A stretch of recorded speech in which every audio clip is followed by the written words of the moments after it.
Out of here in a minute.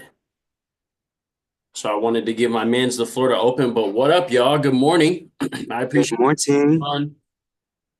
My son is having a time. His sister's messing with him. Life as a parent. Happy Saturday morning. But in that, y'all, I'm excited truly. This book that we've been reading has definitely been one for the books. Truly, it's definitely been a different experience reading this thing, and I've loved the intakes that we've been getting every single week as well. So big shout out to the squad. Big shout out to those of you who show up every single Saturday, rain, sleet, or snow, regardless. I appreciate y'all truly, and I know that your future selves appreciate you even more because this is the work that is not for a business. This is the work that is not for anybody else. This is the work that is for you, period. This is a space where we all get to one, work on ourselves all week, but then also two, come together and mastermind about the principles. So with that, I'm gonna pass it off to Marcus. He's gonna kick us off this morning before he gets moving, and then we'll wrap this thing up. Marcus. Boom. Appreciate it, man. I literally got like a few minutes, y'all, so I'm gonna be very quick. But happy Saturday. Got the OGs on. You know what I'm saying? TGF vibes in the cut. And then this man Alvin. Y'all do me a solid in the chat. Just type in all caps, welcome. He just joined the family not too long ago. And honestly, he's an extremely sharp individual. I love the type of environment we're creating and the people we are attracting to what we've co-created together. So, bro, Alvin, welcome to the fam, bro. I'm glad to have you on book club. But this book genuinely has done something serious for my mental just because it's confirmed a lot of the things that I've practiced over the years. But it's also just maintaining the right perspective and paradigm needed to go and literally endure and continue running the race, period, point blank. So the one thing that I'll touch on really quickly is from the kind of beginning of the readings. But literally, when he was scared flying, his alter ego, the other guy, was like, "Bro, quit focusing on your fear and look at the positive." I was like, "Bro, I feel like I'd be a broken record saying the same thing, not only like to others, but also to myself." You know what I'm saying? He goes, "You're expanding your comfort zone. You know the comfort zone is never static. It's always in a state of expansion or retraction. Think about how courageous you're being." And he goes, "Courage is acting in the face of fear. It's being afraid of something and doing it anyways." And in the process, like, y'all, I just want to encourage y'all to be courageous. I think that's a big reminder that God's been giving me throughout my scripture reading and through just like videos I've watched. Scripture from the book of Joshua, chapter 1, verse 9. Be strong and courageous. Do not be afraid. And that goes with everything in life, not just sales. That's why I love this book. Regardless of like what challenges you're facing and what obstacles you've got to overcome, you've got to literally look that thing in the face and have a positive mental attitude about it, right? He was like, he then talks about actually having a positive relationship with rejection and knowing that, like, dude, who said that you've got to be in agony when it comes to hearing the words "no" or the letters "no"? Right? He was like, dude, I enjoy it. It's exciting. It's kind of exhilarating for me. And his old self is like, bro, I don't understand. Like you could you can hear like this is literally the vernacular that somebody has within themselves as they go through this process of just entrepreneurship and developing a lifestyle that they want.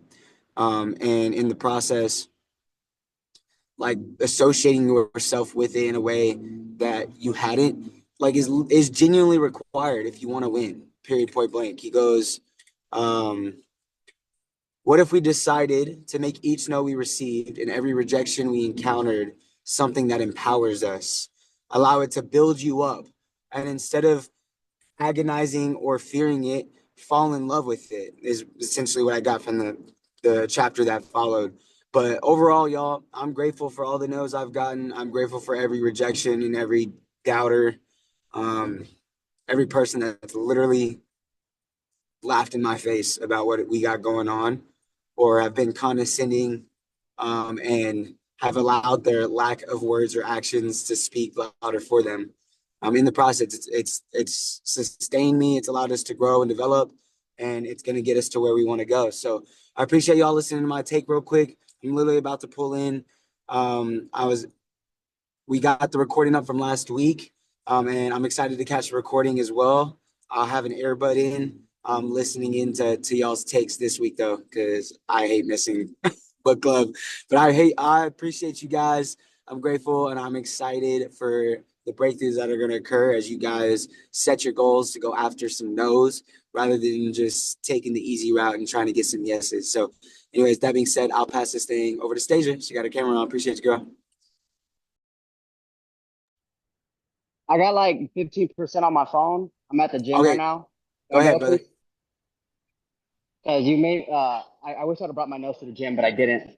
All good. But I want to talk about that part where he went to that conference with himself, and they were like, "Yeah, we're about to celebrate the guy with the who failed the most." And they're like, he kind of like looked at himself and was like, wait, you're celebrating the one who failed the most, and like everybody applauded him, gave him a trophy, everything like that. They're like, why would you celebrate something like that? And then he was like, well, pretty much like you'll see, you know what I'm saying? Like you'll see. And then they celebrated him again for being the top salesperson in the country. Like, you know what I'm saying? Like it was like because he failed so much is the reason why he was so successful. And he was able to see that like on a grand scale. And I want to tie it back to what Marcus was saying about. It reminded me back in 2019 when I was on the 2019 when I was on the way to Vegas with my Marine Corps buddies, and we were through Route 66. And I remember I got a John Wayne sign from this random little thing, and it says the same thing that this book says. It says courage is not like not being afraid, but it's facing that fear even though you're scared. You know what I mean? It's a John Wayne poster. Well, a John Wayne like metal thing, and he's like riding a horse. And it reminded me of that. It's like, dang, it doesn't matter like what you're afraid of, as long as you do it and you tie it in biblically, the way that Marcus did with Joshua, son of Nun, of like, have I not commanded you to be strong and courageous? You like everything that you do. I love that. And the thing that stuck to me out the most was that pike in the inside the fish tank. Was it? I don't know if it was chapter 21 or chapter 22, but they had like a pike in a fish tank with a bunch of minnows on the other side with like a clear glass. And as they threw the minnows inside the fish tank, the pike would immediately try to attack the fish. You know what I'm saying? Because he was hungry, but he kept hitting his head on the clear glass. And eventually, after this got repeated over and over, the pike never smashed his head against the glass no more. Right? They call it like the bloody nose theory or something like that. I can't remember. I wrote it on my notes.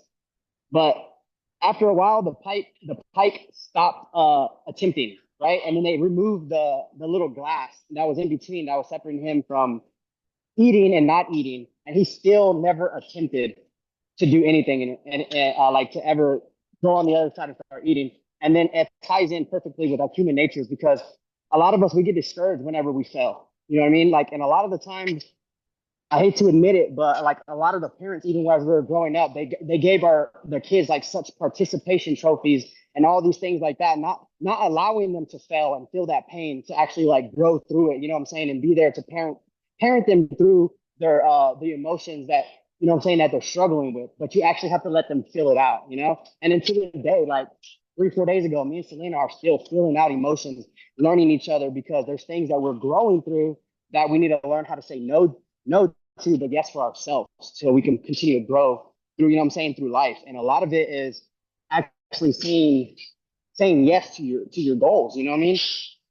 And a lot of the times, like I always tie it back in of how I first met Marcus and Mikhail. For years and years, I was trying to attempt things, but I just didn't know which route to take. So I would always tell myself, like, I'm just gonna get another job, or I'm just gonna work more hours this week. And man, I was working 100, 115 hours a week. I was going nuts. You know what I'm saying? Bank account still like getting 8 through because I just couldn't afford it. You know what I'm saying? Because I didn't understand financial literacy. So I just kept saying no to all opportunities that kept coming my way because I rather fail the way that I was used to.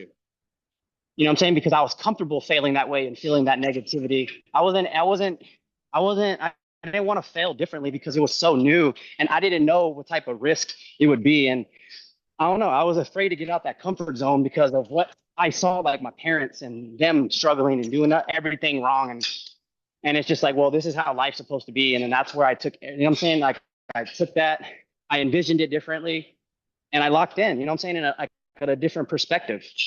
And that's why Marcus always says, like, hey, can I, you know what I'm saying, change your perspective real quick? And he would do that for like a year straight, he would constantly tell me, "Hey, can I change your perspective? Hey, can I change your perspective?" I don't know if you remember that, Marcus, but like, he was constantly trying to change my perspective because I was always looking at it in such of like a glass half empty type of perspective.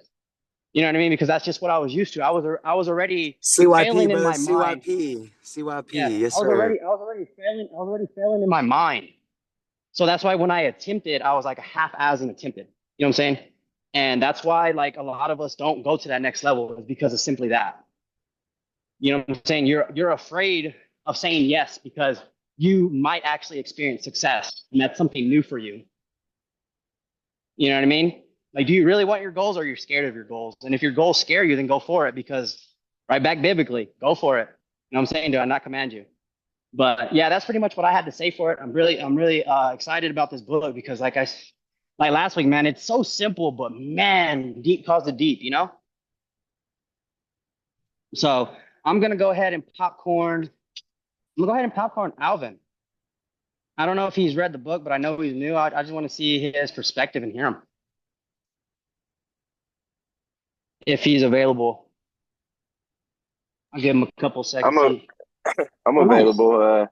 I haven't touched up on the book, and I'm also in the car right now driving, running some little errands. But I want to tap in just to get the environment, get used to the environment, see who's all in tune with this and things. Let me turn my camera on real quick. 'Cause I'm on my phone. Sorry. Let's see. Maybe. Oh, there we go. So yeah, just wanted to get in tune and see what the community is like. You know, what other like-minded individuals is around, and get a feel for the environment. Like I said, just introduce myself and see the all new faces and stuff. So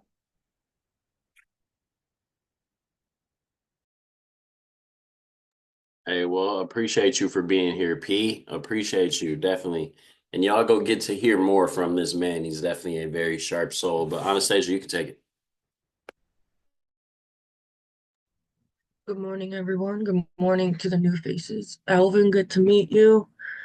I see Caesar. I haven't met Caesar yet, but Caesar's also brand spanking new. He's a friend of Mateo's as well. Welcome to the call, by the way, Caesar. Glad you hopped on, bro. welcome, Caesar. Yeah, So thank you guys for having me. so we're going through 16 through what? I believe it's Okay, 22. okay. So there was like a lot of truth bombs in here and a lot of like just like damns. Like I have to take that in and take it out as it is, suck my pride up and take a damn no. So I mean, I have so many like one-liners that they just dropped and it was amazing. Um, so on chapter 16, I wrote, "Don't let the fears get in the way. Make a goal to fail every day and act in the face of fear." 17, willingness to hear no, but wantingness to fail and thrive to rapid my success. It's like I don't want to fail. I don't want to have to go through knocking out a bunch of variables to see what works. I don't want to go through that. It takes a lot longer. But at the end of the day, does it really take longer if you go for the no's, go for the fails, just to knock them out? It's this concept is being okay with no and going for the no. I mean, in one of the chapters it said, um, what was it? It was, um, oh, it was talking about social media or something, and uh, it was to, oh, work for 15 or 20 no's when you shoot DMs, because it's a lot easier to get the no's. Make a go for the day to get 10, 20 no's. And like with that, I'm like, oh, that's easy. Like I can get no's all day. But then if you get 20 no's, there's a 1% that one will sign up. So at the end of the day, it just helps me out to hear all of it, hear all the no's, hear all the I'm not in it, I don't want to do it, all the closed doors. Um, don't tolerate no's, seek them.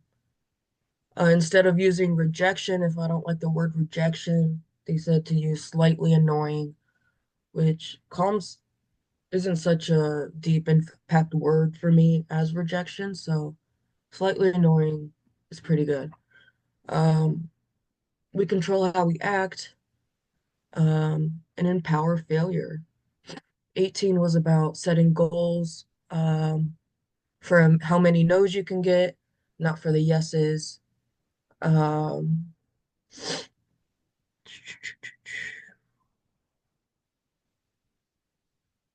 oh, this was a good point. So he said most empowering and charging word is yes.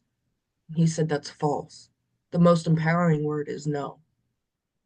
And that one hit because of no is impacts me more. Yes makes me feel like, oh yeah, I got this. I can slack off a little bit. No, I need to empower the word no. It builds my self-esteem, it builds my character, and it develops a never quit attitude for me. Um, oh, like 19 says, don't slow down once the quota is met.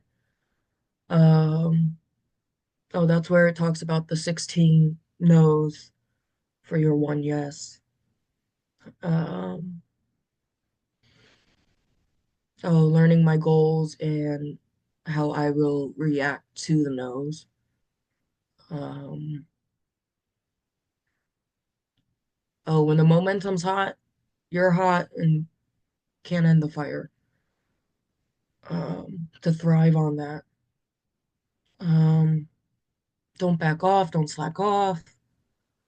Don't take yourself out of the game before the next one says yes and that shoots you up. Um, he's remembered for his. Oh, he talked about the Sanders KFC guy. He 65 plus. He had his first check. He didn't get signups for 2 years. And like, look where he's at now. It might take longer than you expect, but God's got a plan for you, and God's timing is the only timing. Uh, 22. Don't give in to fear. Oh, they were talking about getting uncomfortable. If you're comfortable, you're not growing. And no's definitely make me feel uncomfortable. So that's all I have to say about that. Um, it's a really good book. It definitely opened my mind into accepting what doesn't work either, not just what works. And with that, I'm going to pass it to uh, Trades by Sam. Are you alive and well? That's that boy Sam trades by day. Yeah, Hey, I'm caught up at a new job. I'm just listening in today. I appreciate y'all, but all right, I no can't. I problem. appreciate y'all. No worries. Let's do Amani.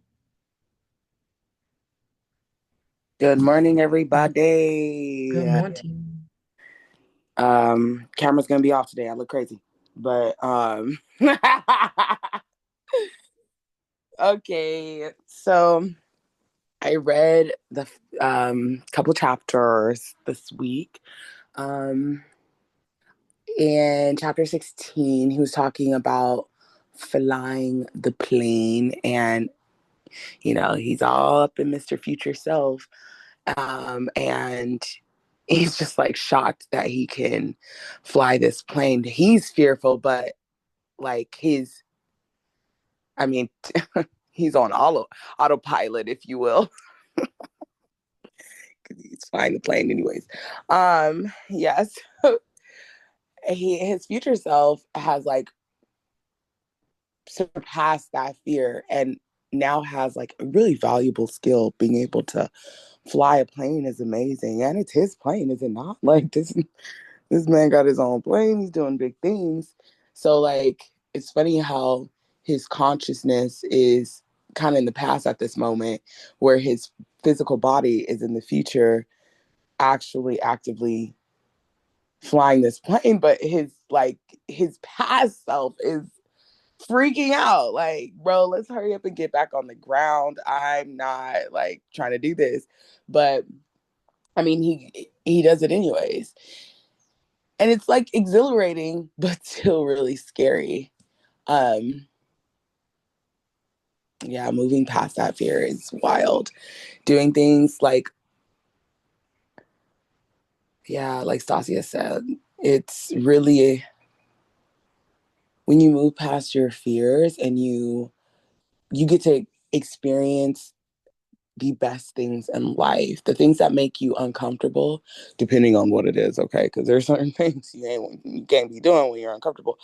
But you know, the things that you know will bring you so much joy, but the thought of doing it freaks you out. That is just fear. It's just fear. You know, there's like, oh, okay, like I've always wanted to sky jump out the plane. I forgot what it's called, but I always wanted to do that.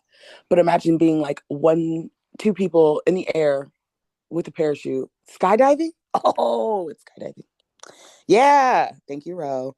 Um, Being able to do that, like, imagine it's exhilarating. You're seeing the world or the area in such a high view, but and it's beautiful. It's bliss. It's sublime, but it's bliss, and you get to just be up there and hear everything and feel the wind against your skin and see everything physically, like all senses engaged, probably salivating from fear, but you get to experience. Oh, that's really dope.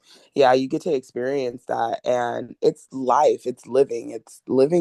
extremely, but it's fun, so will I do that in the future? I don't know, but it is something that makes me uncomfortable and that I would not do.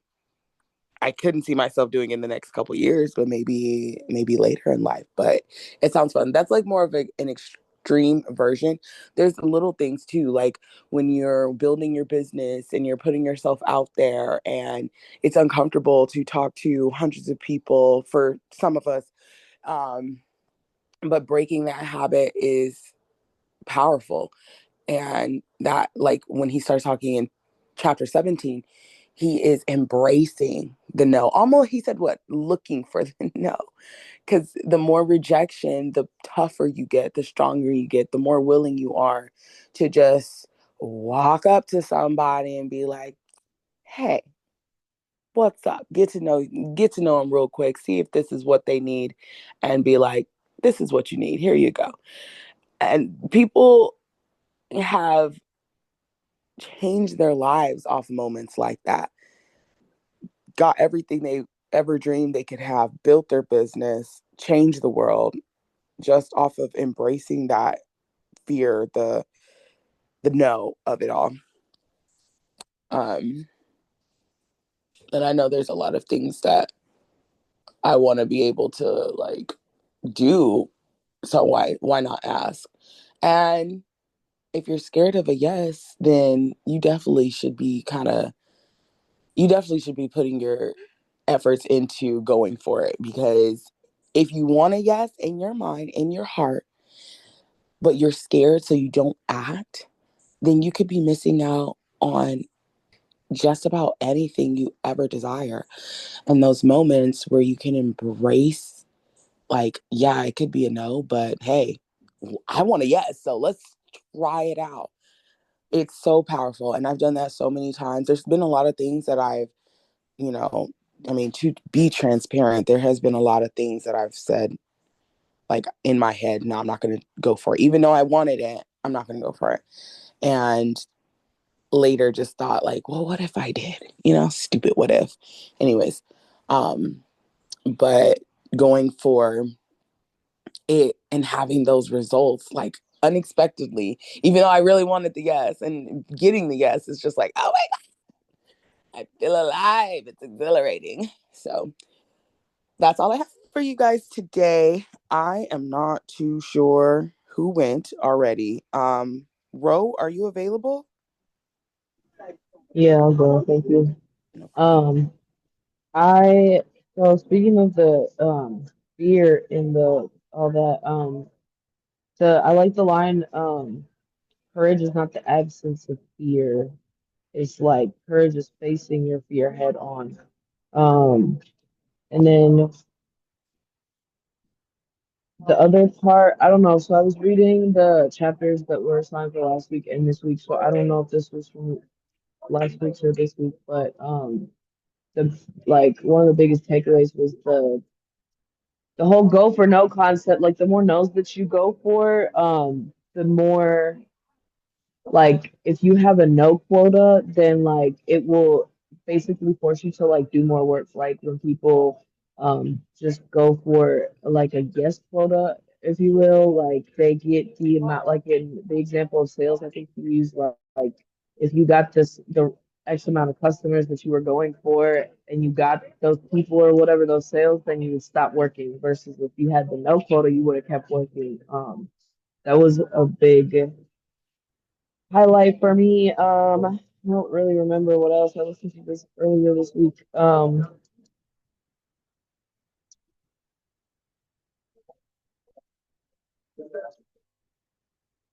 Yeah, I don't know what else to share. Um, I also don't know who has it. Why not Anastasia and Imani went Sam? So we got Mateo left. I'm not sure who her Zoom user is. Zoom user, reveal yourself. It's Tia, y'all, and she giving the kids a bath. All Okay, right, Mateo, you free? Mateo, reveal yourself. Yes, sir. I am gonna be honest, I am not feeling good at all today in terms of health, just because I got allergies, but my spirit is very high regardless because I'm with y'all. So I really appreciate you guys for um getting me on this call. Mikel, you were looking out for me earlier, and I appreciate you for that. But this book, Go for No, I can't even lie to you. This is one of my favorite books for all the reasons you guys have been saying, and I'll add to it gladly. So one of the things that this changed my outlook on no is how I set my goals. And this was one of the chapters that we were going over. And I'm very excited to talk about this because it's all about not just the goals, but it's about the systems and the mindset you have behind it. Because winners and losers both have the same goal, right? Like everybody at the start of the race wants to reach the finish line first. But it's not about who wants to finish the race. Everybody wants to finish the race. Everybody wants to win, right? It's just about how they get there and the training that goes into it beforehand, more importantly. So, that being said, let me actually go into the book real quick because I want to read off the book, not just my own mental. I'm pretty sure this was chapter 19, maybe 20. It was like one of the last things I was reading because we went all the way to chapter 22. Yeah, yeah, yeah, okay. So, yeah, okay, okay. So, this is how it is. Most people are setting their goals for a yes, I need to make this many wins and then I'll be good. And that makes sense at first because that's what you're going for, right? You're going for the wins. But this whole book, Go for No, is teaching you to go for the no's, right? That's literally the name of the book. So, that being said, when you're setting your goals, it's a numbers game. In sales, when I was doing life insurance, instead of saying, okay, I'm going to make one life insurance sale today, I would literally have to count how many times it took for me to call people and get told no, for me to understand how many calls I'd have to make to get a sale. And that's my goal. So instead of me saying, "Oh, I'm going to make a sale today. I'm going to make one sale." I'm going to call 200 people, and out of 200 people, 20 of those people would actually give me the time of day to sit them through a whole presentation. And then, oh wow, next book's about insurance. Let's go. So, yeah, if I call 200 people, 20 of those people would give me the time of day to sit them down on a whole presentation. And then out of those 20 people that sat me down, that I was able to sit down on a presentation, only 5 of them would be willing to start filling out the application, just start filling out the application. And then out of the 5, maybe 1 or 2 would actually be willing to give me their social security number and bank account number to get the life insurance, right? So, in that being said, I had to call 200 people to get down to the 20, to get down to the 5, to get down to the 1 or 2, right? So, it's all about putting the numbers in your favor. And that being said, when you're making a trading strategy, for example, for us that are a part of Akashics, right? This goes back to real world examples. I like to give real world examples. You don't want to be making a goal to like blow your account. That's not a good goal. But when you're making a trading strategy, you should be recording your trades. That's something I'm going to be doing starting this week, is writing down every single trade I do. And I'm only going to be taking copy trades, trade alerts, and tap the trades from my people who I'm going to replicate and duplicate the strategy, right? And you have to notate your trades in your trading. Thank you. Yeah, literally. Thank you, Mikhail. Literally. So if you want to have a winning trading strategy, you have to write down every time you win and every time you fail, every time you lose a trade, right? So you should aim to literally foolproof, bulletproof your trading strategy and say, okay, I want to make, I know this sounds bad, and I'm gonna circle it back to why this is good, to what the book teaches, okay? You should aim to make 100 bad trades because every single one of those trades is gonna teach you something that you could have done different or you could have done better or how your strategy should be different, right? Because let's be real, not every time you trade is like by the books to the strategy. Sometimes you didn't check for a confirmation and you were just excited about taking the trade because you thought you could make so much money or something, right? So with each trade you do that's bad, you're gonna learn something about how your mental can improve or how your actual strategy could improve. So literally the whole idea of go for no is literally going for something to give you feedback on improvement. And that's why it's so good because then you can actually improve your numbers. Because then if I called 200 people to make one sale with life insurance, eventually I wouldn't need to call 200 people anymore because I'd recognize, okay, the first 150 people that wouldn't even give me the time of day, they wouldn't give me the time of day because I was doing a couple things that would literally, yeah, learn quicker. Exactly.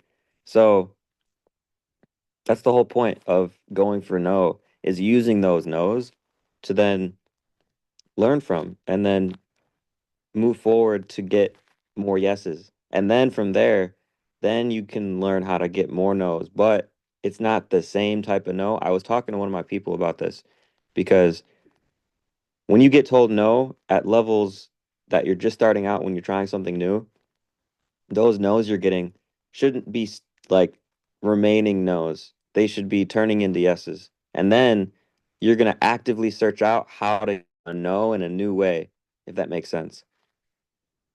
Because when you start getting different types of no's, you're going to learn different types of lessons and how you can improve in a new way. So, like for me with life insurance, for example, and this would be my last example with life insurance. Um, I literally would have to figure out, okay, I'm getting told no a lot. Like I was able to get on pretty much, if I called 10 people, 5 of them would get on a presentation with me, right? And these are people who didn't even know I was calling them, didn't know who I was, right? Half of the people I called would get on a presentation with me. And that's just because I can like build up so much curiosity and intrigue that they'd be like, okay, I got to hear what you're about to tell me about this. And then out of almost everybody who got on the presentation, I would get them on the application, right, to start filling out the information. But most of them, like literally almost all of them, none of them would be willing to give me their personal information, like their social security number and their bank account number. And that ticked me off because I was like, I got all these people who are literally trying to get an application with me, but they just don't want to give me their personal information. And I know it sounds messed up, but I'm like, I got to get these people's social security number, right? So, so then I had to figure out, okay, how do I get past this no? And now you know what I mean? You're just getting more and more no's in order to get more yeses. And then from there you get more no's. So it's a really cool feedback loop process that you can learn to really create how you want to. Because at the end of the day, you're going to learn your own way. Nobody can learn for you, right? So just literally enjoy the process. Have a wantingness for no. Like it was saying earlier in the book too, like literally there's levels to the amount of no that you want to go after. It's not just a, oh, I need to. It's no, I get to, right? Like what an opportunity is to call people and make money, in my opinion. Like that was literally the answer to my prayer at one point. Instead of like, having to go work landscaping, construction, something, right? Which is what I used to do way before. I worked more jobs than I can count, but that was one of them, and I hated it.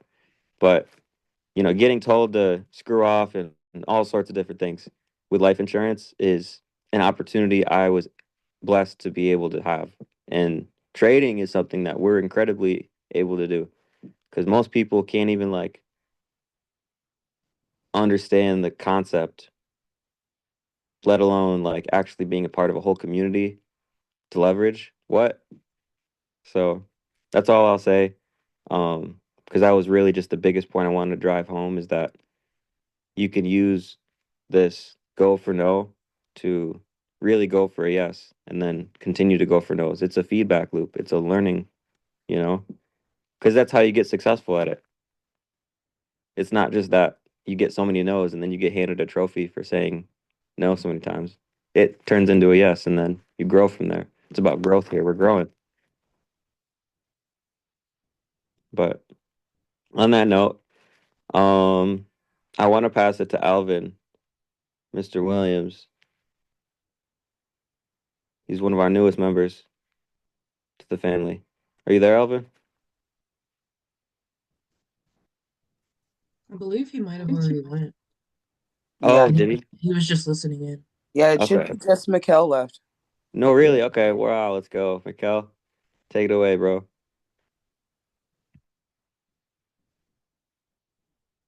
Oh, you're good, Alvin. Appreciate you tuning in today. Yes, sir. Oh, you're muted, bro. Oh my God. What's happening? What's happening? What's happening? My fault. My fault. My fault. What's up, my people? Um, but no, everybody has had great, great, great takes this morning. No lie. These few chapters have definitely been phenomenal. I love it. Um, it's honestly crazy hearing everybody speak about it too, because it just reminded me of a few stories real quick. I'm gonna tell. First, I'm gonna just start off with my first note that I made in here, and that was paper applications. And so, it's one story that it just reminded me of when Mateo was just telling his story. Like somebody had to literally trust me in order to give me their social. Yo, back in the day when I first started my first direct sales company 10 years ago, there wasn't like share your screen and I'm gonna just help you go in the system. You know what I'm saying? It didn't work like that at all. You literally had to bust open a whole paper application. You had to write all of their information down on the paper application. Then you had to get in front of your computer because the phones really didn't work like that because mobile sites weren't really a thing like that 12 years ago, 10 years ago. And you literally had to go and type in their information on the computer. So we literally used to have stacks of apps. And I understand about one, just what he was talking about, like getting people to give me your social so they don't think you're a freaking scammer and you walk away with a paper with their social on it and you're not like a banker or something. It was a crazy time, man, and honestly grew thick skin on all of us. That's for sure because we had to go through a lot of those in that season. But the other thing that I wrote down was know your numbers. And so for those of you guys that have been around in TGF for a little while, tuning in on value sessions as the Tuesday turn-up calls that we used to do. I did a training on this. I honestly need to find out where it is in the app and make sure that it's like somewhere where people can add it. Um, if you would like to really quick, you can say that, Roshizi. I don't know if you just wanted me to read it or if you wanted to say it. But Roshizi said in the chat, okay, well, I just wanted to add something about the concept of next. I like the doctor reference, and it helped remind me that not everything needs to be on Saturday. Wait, not to be sat need to be sat on or stewed in. It's like move on to the next. No facts. That's huge actually. The doctor reference was huge for me too when he talked about that. When he's like, yo, like if all doctors just quit when they lost a patient because they know eventually they're going to lose a patient, we wouldn't have no more doctors, y'all. And majority of us, when we go through excessive no's or even just one, we just tend to back off and then we slow down and we eventually quit what we're doing. And so for me, no is always meant next opportunity, period. You just keep it moving. Shout out to my very first mentor who started telling me things like this and made me read this book in like the first year of my career. And honestly, I sped read through it to the point where reading it now, I don't even remember all of the stories. Like it's not ringing a bell like I've heard it before, but I know that I've lived by some of the principles in here. And when I talk about knowing your numbers, I believe Jason talked about it a little bit earlier, but the book basically broke it down in a very simple manner. Um, and knowing your numbers is simply put, just understanding exactly what you need to do and knowing your number like ratio. So I always say, like, know your yes ratio. If you or your sign up ratio, if you are showing 10 people, and here's the thing, you won't be able to find out these numbers if you don't do enough work, first off and foremost. But once you figure out exactly what your ratio is, like let's say I show 10 people and out of every 10, I sign up four. That means I got a 40% win ratio, which is lit. But that means that there's another 60% that has to happen in order for you to get to the 40%. I put it like this in different times in conversations. We all know for a fact that in the business that we are in, we are looking for the two percenters of people. We know that, right? Throw one in the chat if you know that. You know you're looking for people who want to make more money outside of their daily job. You know you're looking for people who want to move differently and create a community. You know you're looking for people who are interested in trading or interested in personal development, interested in travel. Like it's literally 2% of people that go out and actually do these things, make residual income, travel the world. They're the Instagram pages that you look at. That's the reason why majority of the most successful people all know each other because there's not that many. It's 2%. But what's crazy is in the process of building this business, when you get started to when you get to your point of quote unquote success, a lot of us forget that we have to go through the 98% in order to get to the 2%. Like you literally have to go for no, or else if you're just going for the yes, it'll be so long until you get one that you might not make it through the game. And that's why I've always said success belongs to the person that can say excited the longest, period. And the way they broke it down in the book was here's the process for setting no goals. This was dope. He said, first, use your current closing ratio to determine the number of sales opportunities you need in order to achieve the number of yeses you want for the week. So let's say my sales ratio, 40%. I know that I want 10 yeses in a week. That means that I bare minimum, if I want 10 yeses and every 4 out of 10 say yes, then what I got to go add in six more. If it's 40%, here's the math. At this point, you have three options. Oh, excuse me. If your stand closing ratio is 10%, you want to make two sales, then you need to sell 20 people at your current rate of closing. So what's 6 times 40? Because he just did 2 times 10. 6 times 40 is 6 times 4. I'd have to show 240 people in a week to go get my 10. Really, if it's 440%, I want 10 people. Yeah, out of 40, I'd really need to go show 100. Period. If I want to go put in my 10. If I want to go put in 40, if I want to go multiply my numbers, I have to multiply my numbers. Ultimately, I know if I make 2 out of 10, okay, boom. If I want to go sign up 20 people, I got to go show 100 people. If I want to go and put in 40 people, I got to go and show 400 people. Like there's real live numbers that have to be done. And I broke this down with, um, I think it was Mateo, if I'm not mistaken. I was just teaching him the rule of five.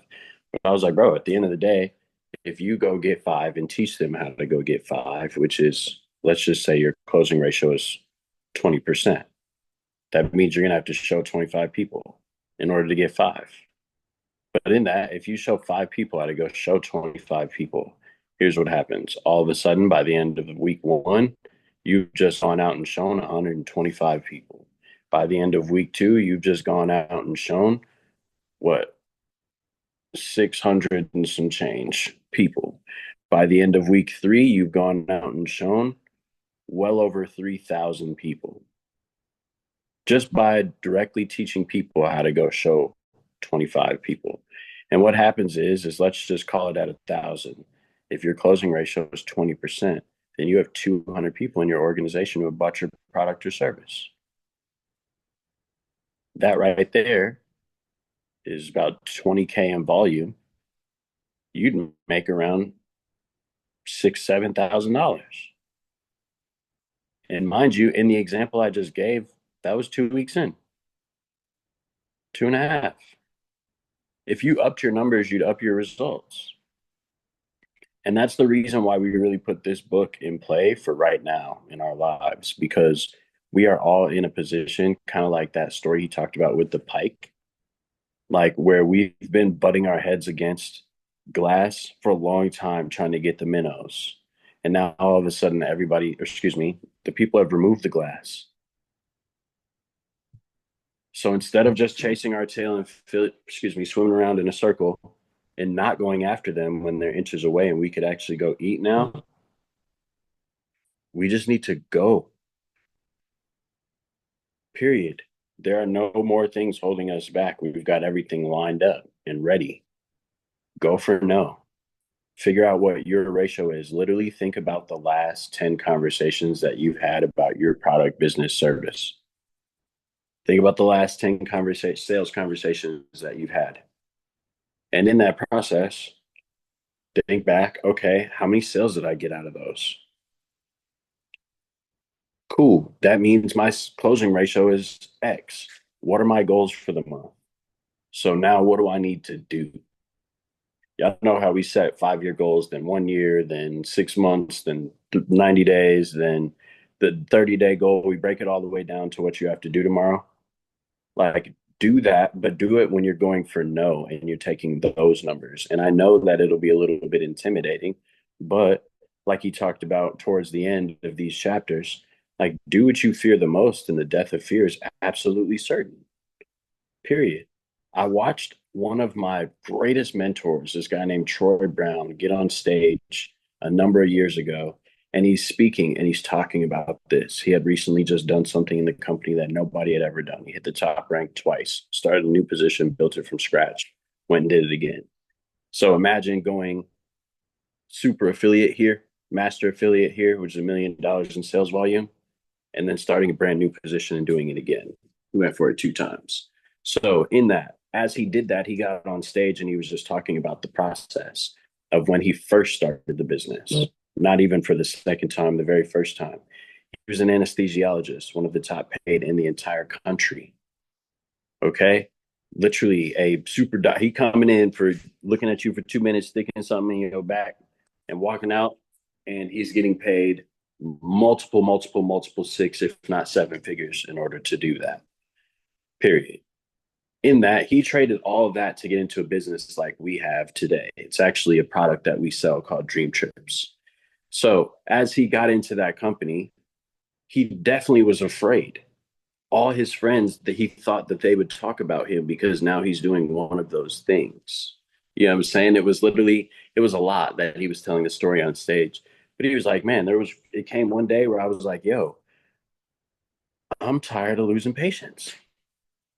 And I'm tired of like living my life like this, protecting myself from life when I want to just live it. So in that, I can still use my skills to go and save people's life, but I also can really go hit a whole new level. And he decided to do exactly what he feared the most, exactly what he feared of everybody's opinions, exactly what he feared about possibly losing his income and his lifestyle and everything else and putting his family in jeopardy. He decided to go out on a whim. And when I met the man, he was making well over $300,000 a month. So to say the least, the whim was worth it. But he just went for exactly what he feared. And he gets on stage and he's telling this story. And he's like, one of the things that I fear the most are snakes.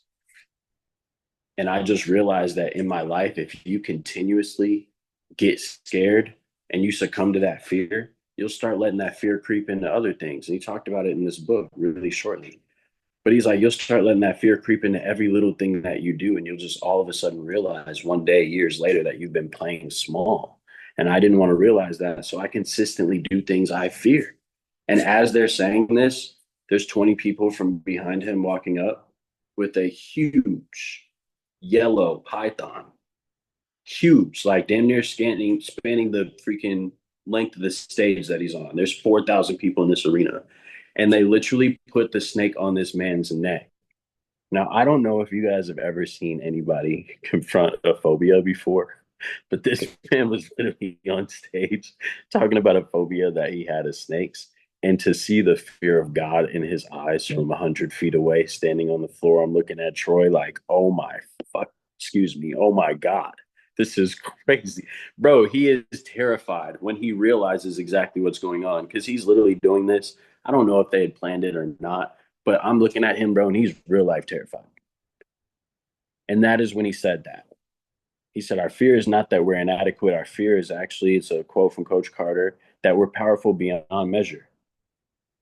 And if you do what you fear the most, the death of fear is certain. And you walk into that absolute power, period. So whenever you get scared in your life, get excited. I've said this a million times on team calls. You got to get excited and you got to start like looking forward to bumping your nose, as his mentee talked about in the book. Because what happens is you start realizing, oh, this is a character building day. This is literally making my skin tougher. This is creating my rhino skin that I need in order to actually get to where I want to go. And I also know that because my skin is getting thicker, that means the next wall I'm going to run through, period. So in that, it should excite you when you're looking forward. And I think that's one of the main things that this book is like preaching on the back end of like, yo, change your perception, CYP, on how you look at fear, change your perception on how you look at failure, change your perception on how you look at no, and start to get excited about it. Therefore, you can fall in love with the process and you can become a beast, period, because it's literally just growing your skin every single time. And what happens is innately, because you're thinking that way and because you're changing that thought process, you'll start living in faith more than fear. And once you start doing that, God says, it will be unto you according to your faith. The more faith that you have, the more things that will actually happen to you in your life. The more fear that you have, the more things that will not happen and go not according to plan. So, in that, as you are literally changing your mind, understand that you are changing your life. This is why they say all of these little bars that I know everybody's heard in a million different places. And it's why they can all really compute and make sense level on level on level on level. Because at the end of the day, you're changing your perception. And once you do that, the game is yours because you know exactly what you need to do in order to execute. And you and God on your side, there's nothing you can't do that's not according to his plan, period.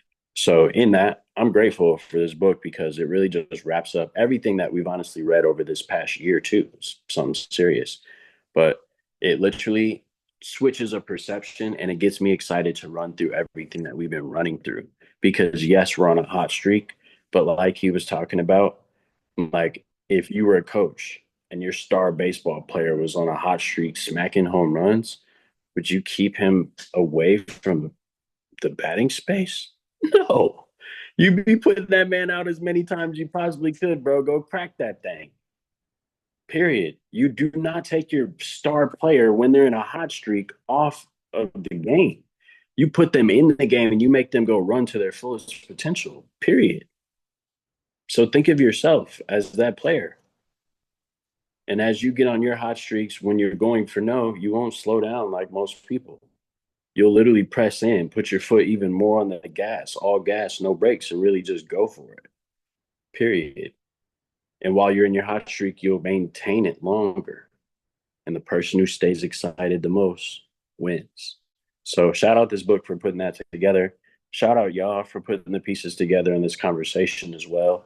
Because this has been dope, just watching everybody popcorn and how everybody's hit the different parts. Like I be trying to figure out how to wrap it up if somebody calls on me. I'm like, dude, y'all done low key spoke on everything. But in that, man, I am excited because what we do in this book club ultimately it literally just expands our mind. And as we continue to expose ourselves to new information, our vision, as well as our strength, gets expanded. And I'm just excited to continue to grow with y'all because it's game time. We got some big things coming up. Richest Man in Babylon is next. It's about to go down. Because here's what happens when you start going for no. As we talked about, you start getting more results. When you start getting more results, you start making more money as we always talk about in TGF, the main goal here is to teach you how to not just make it, but keep it long term. And a lot of these lessons are taught in that book. This book, I've watched it completely transform a number of my mentees, my mentors, a lot of people's lives all around me. And I have actually yet to read it. So this is going to be one that I've never read. I'm excited to go through it with Squad.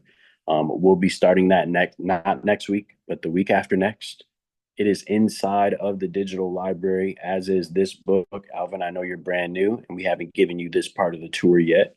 But in that, inside of the Spaces app or on the tgfnetwork.com website, on the student suite, whichever way that you log in, you'll see a button that says Digital Library Number One. If you go in that thing, there are multiple folders of multiple books. The Richest Man in Babylon is in there, but I'm not going to make the same mistake I did before this book and tell y'all the wrong place. So next week we're gonna have the right place on where to download that thing. But if I'm not mistaken, it should be in the money and finances folder. In that, Richest Man in Babylon gonna go crazy. Next week we're wrapping this thing up completely, and I just appreciate y'all for coming along the ride. Please do me one solid though. Help somebody learn these lessons in your life who's not on this call period, by either inviting them to next week when we wrap up the entire book together, or just living out these lessons in your life and being able to actually regurgitate and teach other people them as well and how they've helped you. The main purpose of you being here on this planet is to literally live a story and tell that story and be a testimony for God's love and God's power. So in that, continue to do that because you're living through that process right now. And if each one teaches one, what happens is when you teach, you'll learn for the second time and it just cements the knowledge. But also it creates an impact and that's why we're here. So let's get it. I will see you on the next call. Let me know if you need anything, call my phone. I'm pretty open today. We have a doctor's appointment for the kids in like an hour and a half or so. Other than that, I'm pretty free. So hit me if you need me. We in the field. I love y'all. God bless. Let's multiply. See y'all I see, soon. bro. Let's go.